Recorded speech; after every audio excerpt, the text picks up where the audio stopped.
अचो त लतीफ़ साईं खे ईअं पढ़ूं जीअं अॻे कॾहिं न पढ़ियो वियो आहे। महिरबानी करे चैनल सब्सक्राइब करियो। ॾुखी असांजियूं डूंगरें पसो पिटूं पौन, ॾारे जो डूंगर खे सो कीअं चयो चून। आर्य जे अफ़सोस में माण्हू मिरू रोन, इन पर ससुई होन हींअड़ा जन हेॾी विया।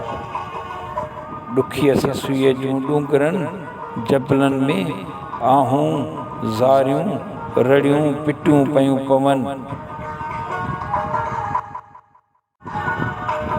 जेके डूंगरनि खे ॾारे विझनि अहिड़ियूं आहूं अहिड़ियूं ॻाल्हियूं कीअं पयूं थियनि ॻाल्हाइजनि। आर्य जे अफ़सोस में माण्हू मिरूं सभु जानवर रोअनि था। ससुईअ खे अहिड़ो ई हुजणु घुरिजे जो हर कंहिंजा हींअड़ा ॻारे छॾे।